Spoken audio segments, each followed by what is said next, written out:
Balake. Where is Balake at? My name's Blake. Do you want to go to war, Balake? I'm for real. Ron.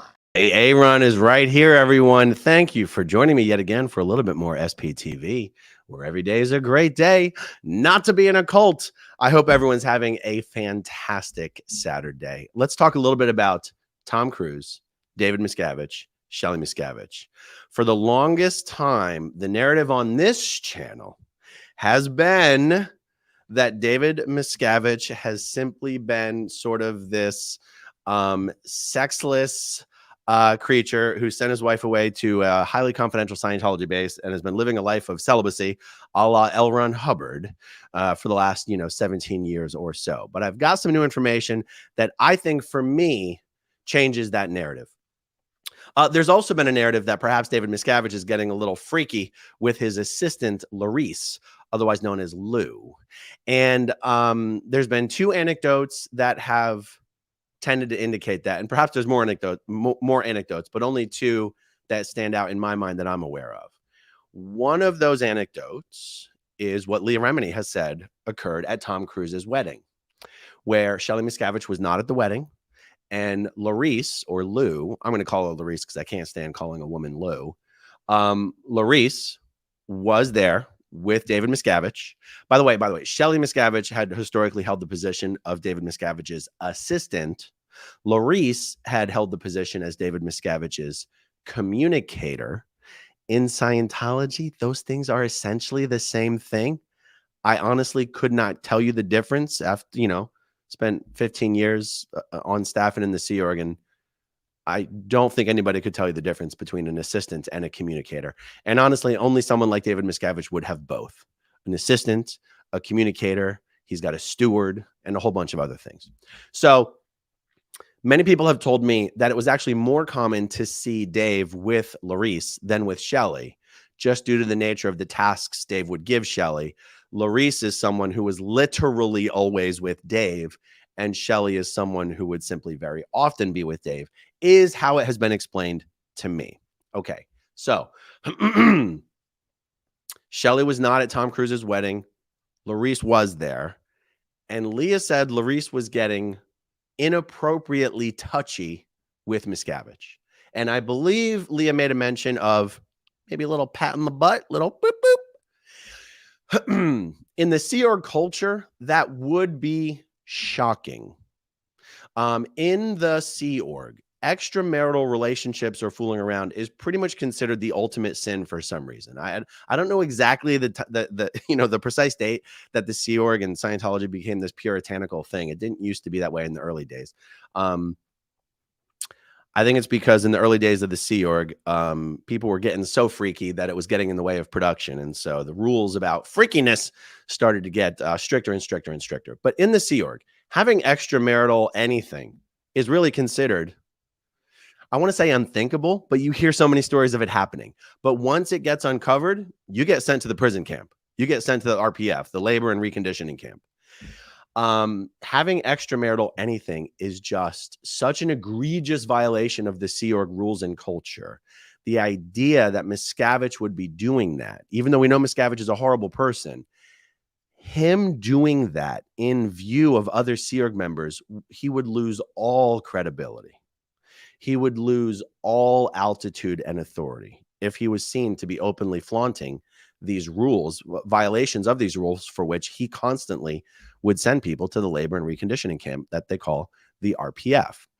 But it's always stuck in my head that it's like, I believe Leah's observation. I believe that story. And there's another story that Mitch Brisker has told about being on a flight in a jet with Dave and Larice.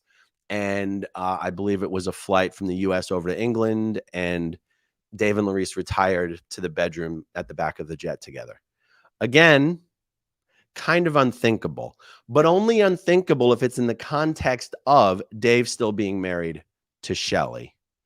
And also in the Sea Org, in order to do anything with anybody, you have to be married to that person. So forget extramarital, even premarital, anything in the Sea Org is considered, like, honestly, like the ultimate violation of the Sea Org rules.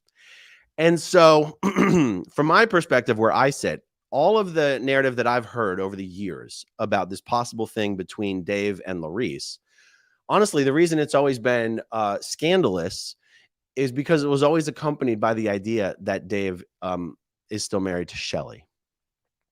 I got some new information recently from someone who worked in the Tom Cruise camp that made me seriously start considering that Dave may have in fact officially divorced Shelly and might actually be officially married to Laurice.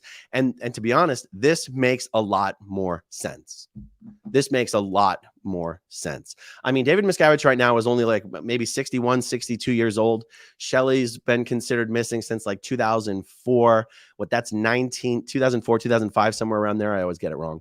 That's somewhere like 18, 19 years. The idea that this dude from his early 40s to now has just been this sexless person is interesting, but kind of a stretch now that I think about it. You know what I mean? Okay, so the information that I got from someone who worked in the Tom Cruise camp is that somewhere shortly after Shelly Miscavige is now known to have been sent off to this remote Scientology base up in Twin Peaks, California, Tom Cruise stopped sending Shelly Christmas presents and birthday presents. He no longer sent presents to both Dave and Shelly, or Shelly's birthday on Christmas, maybe gifts together. He stopped sending gifts to Shelly Miscavige altogether. That's interesting.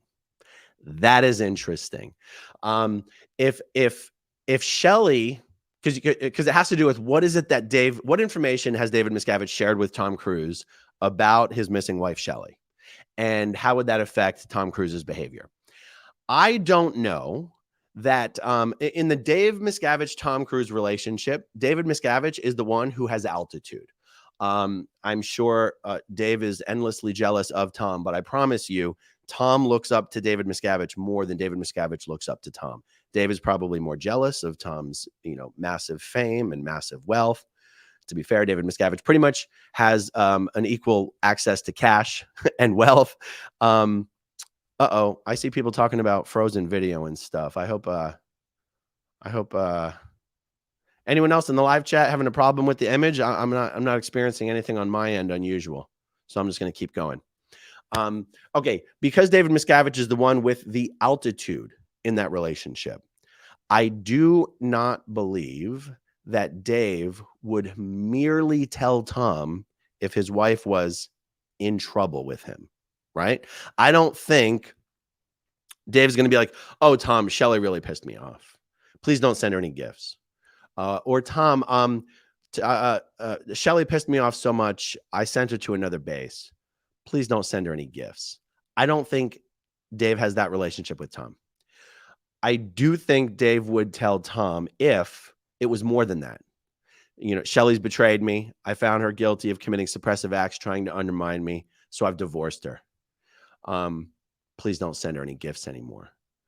That is the only thing that makes sense to me here. Okay. One of the reasons I've not heard it seriously speculated anywhere that David Miscavige and Shelly Miscavige are actually divorced is because there's no freaking paperwork on it. Nobody's been able to find any paperwork. David Miscavige still wears a wedding ring in his appearances for when he does Scientology events, when he's photographed for the Scientology magazines and publications, he's wearing a wedding ring. So, of course, the easiest assumption is that he's still married to Shelly. So I was contacted by somebody who explained to me, in their opinion, that Dave and Shelly could have gotten a divorce without any paperwork being able to be found because nobody would know where to look because it wouldn't necessarily be in California. And one of the reasons I wanted to put this in a video is because if any of you guys out there happen to be experts, if you're divorce attorneys, if you're experts in the law relating to divorce and how it works between states and stuff like that, please contact me, growingupinscientology@gmail.com, because I would like to understand the nuance of this as precisely as I can. Here's what was explained to me. If Shelly Miscavige were to establish residency in some other jurisdiction or some other state or anything, I mean, it's got to be either some, meaning not just jurisdiction in another county in California, but perhaps even another state. She could file the paperwork there. so that and that she would be the one to initiate the filing in another state, so that the paperwork wouldn't exist in California where everybody would be looking for it. That she could initiate a filing in that other state. And I asked the person, like, okay, but then wouldn't Miscavige still have to be served in California, and wouldn't there be some sort of a paper trail on that? And the answer was that they could just arrange for the service to be done. It wouldn't be a contentious. It wouldn't be a contentious divorce filing. It would be, you just hand them the damn stuff. It doesn't have to be some official thing that's documented. And I know people in the chat are saying they don't think Shelly is with us anymore, guys. There's no credible reason to believe that. Not to be insulting about it, but there's really no reason to believe that Shelly is dead. I'm just saying that. I know people get really pissed off. How could you possibly know that, guys? There's literally no reason. If Shelly had actually died, there's no reason for Scientology to cover that up. People die in Scientology all the time. Scientology executives die all the time. I'm not saying they would shout it from the rooftops, but there's no reason for them to actually cover that up. Okay. And guys, if you're thinking like Miscavige had her taken out and buried in the desert, guys, we've seen over the last 45, 50, 70, 75 years, Scientology will do a lot of things. They've literally never been accused, even by the highest level whistleblowers, of orchestrating the end of someone's life. It's just never been a thing that's happened. Do I think Miscavige would be capable of doing something like, do I think the reason Miscavige doesn't do something like that is because it's against his morals? No, I don't think that's the reason. Scientology has so much to lose, legally speaking, that's just a line they've never been willing to cross, even though they've done pretty much everything else other than that. Shit, I lost my train of thought. Let me see. Okay, so if Shelly were to establish residency in another state, file paperwork, and just have the paperwork go through in a way where the paperwork exists in the other state where no one would even think to look. And yet Miscavige would still have to get married to Larisse. And that could be why he's wearing an actual wedding ring. And I don't know enough about this procedure to know, okay, how and where could Miscavige and Larisse have gotten married where it would be difficult or impossible to find the paperwork? Does there always have to be paperwork, guys? Like, I honestly don't know.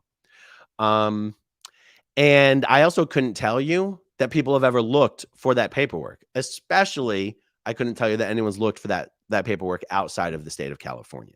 I mean, is there any way to just easily do a nationwide search for divorce filings and marriage certificates, or not? Because it's a state level thing. It's not a federal thing, right? So people are saying Las Vegas, Mexico. Yeah. So let me see here. Yeah, I can't stress enough how serious of a violation it would be for Sea Org, for Miscavige. It would be for Miscavige too, in the presence of and with the knowledge of other Sea Org members, engage in either extramarital or premarital affairs with Larisse while still being married to Shelly. And in my personal opinion, if he was engaging in such things in the presence of, with the knowledge of other Sea Org members, it would be one of the few things that I personally believe would undermine his authority and standing in the Sea Org community. It is hard to stress how many lives have been destroyed in Scientology and the Sea Org because of the penalties that have been meted out to people for engaging in extramarital or premarital relations in the Sea organization. I have even heard of Sea Org members who engaged in premarital relations, got married, were married for years, and then happened to divulge in an interrogation that they had engaged in premarital affairs with the person they were now still married to. And even that was considered such an egregious violation. Both members of that marriage were sent to the RPF, to Scientology's labor and reconditioning camp. It's just part of the culture. It's just part of the culture. Now, if this would have occurred Oh, and I also truly believe that there's no reason that Tom Cruise would stop sending Shelly gifts just because she was in trouble or sent away. And yet I do believe that Miscavige saying, yeah, she betrayed me, we're not married anymore, would be enough for Tom Cruise to go, no, I guess no more gifts for Shelly.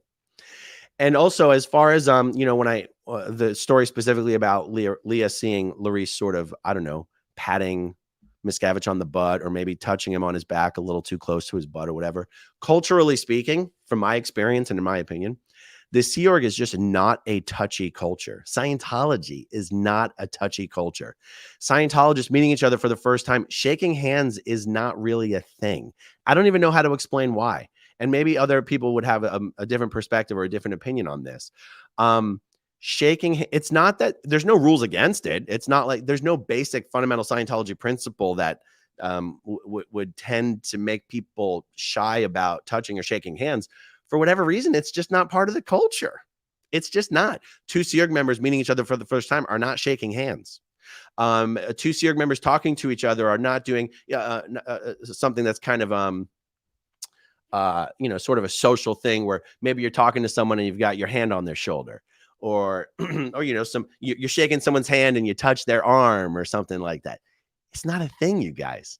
I mean, especially amongst Sea Org positions where you have like a supporting role to your senior, like you're an assistant or you're a communicator.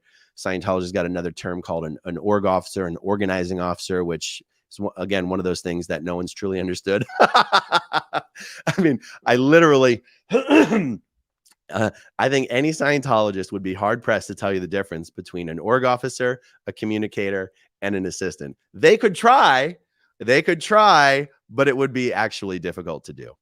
And so the idea that Larice at Tom Cruise's wedding with David Miscavige, chairman of the board, would just like accidentally touch a little too closely and inappropriately, not in the Sea Org, not unless you're in a relationship. And, it's funny in Leah Remini's story of being at Tom Cruise's wedding, when she said to Tommy Davis, "Where's Shelly?" And Tommy goes, "You don't have the effing rank to ask about Shelly." The idea that Shelly may have actually already been divorced from Dave at that time gives frames Tommy's statement in a whole new light. You don't have the effing rank to ask about Shelly. I've always thought that's a pretty appropriate thing for a Sea Org member to say. Not to a celebrity, but it's true. A public Scientologist, generally speaking, from my perspective, from where I was in the Sea organization, a public Scientologist should never be asking about an executive like that. Now, we know why Leah did. But it's interesting to think that Tommy Davis might have been referring to a lot more than just, you don't have the right to know why Shelly's not here. The fact that he may already have been referring to the fact of you don't have the right to ask, like in Tommy's mind, he's thinking you don't have the right to know about the marital status. You don't have the right to know about Larice's and Dave's marital status or anything. So a lot of this is a bit speculative, but I truly, until this past week, had not even seriously considered that Miscavige and Shelly could, honest to God, be divorced. And had not seriously considered that that Dave and Larice could, honest to God, be married. And one of the reasons, honestly, is Shelly looks very much like a woman's woman. And to me, in the photos, I never knew Larice. I never met Larice. To me, Larice looks like a man. I mean, I just like it. I never knew her. Maybe the photos I've seen of her are bad. She does not look like an attractive person to me. I mean, that's just might sound superficial, but David Miscavige is also a superficial person. Have you ever seen the photographs of the people who work for David Miscavige? He only lets attractive people work near him. And yet clearly Miscavige must think that Larice has the right stuff because she has been his communicator by all reports for 25 years. Like, I don't know. I think someone used to hold the communicator post before Larice. Claire Headley would really know most. Mike Rinder would really know even more, probably. Yeah. For me, guys, and I won't be too long-winded about this, I'm going to wrap this up here. For me, the biggest thing here the biggest piece of this puzzle for me, honestly, to make that sort of made things fall into place as far as what really could be happening, was the information I got from the person who worked for Tom Cruise, that he stopped sending Shelly Miscavige any birthday gifts or Christmas gifts shortly after the date that Shelly has been reported to have been sent off to the CST base. So any of you guys out there who actually have maybe some more insider knowledge on this, not necessarily from the int base, but from the Tom Cruise world, please contact me, growingupinscientology@gmail.com, because I really would like to get to a point where we can connect all these dots in a way that we have a pretty high confidence level on this subject. I think that would be cool. All right, guys, so much more to come later today. Thank you guys for hanging in there with me on this one. Thank you to everyone, as always, for, oh, you know what? I forgot to address some super chats. That would be rude of me. There we go. Thank you so much, Speckwall. Oh, another one from Speckwall. Hey, Aaron, hope you're well again. I'm getting there. I feel fantastic. I'm at the stage now where everything is coming up, and it's not coming up roses, if you know what I'm saying. Love the early stream. Good time for your German fans. Suck it, David Miscavige. Hi, Osa. I love it. Thank you, Speckwall. Let's see. Shelly Netzer Edgerton. Go on ancestry sites. They'll have, sorry guys, they'll have marriage, all that, death certificates, divorce. Yes, those sites are really good at that. One thing I'm hoping to find out, if any of you experts out there can contact me, is there a way to go about these proceedings, the divorce with Shelly, a marriage to Larisse? Is there a way to go about these proceedings in a way that there would not be a paper trail? Because if so, I do believe that is the route Miscavige would have taken. I do not believe he wants anybody to be able to prove beyond a reasonable doubt the actual status of these things. So thank you, Shelly. Much appreciated. And Mitch Brisker's in the chat. Hello, Mitch. I've been trying to reach you the last few days. I'll try again today. All right, guys. Thanks for hanging in there with me. Thank you, as always, to everyone for watching until the very end, and I'll talk to you soon. Okay, if you want to see my rock and roll songs, click right on this guitar. And if you want to see a different one of my videos,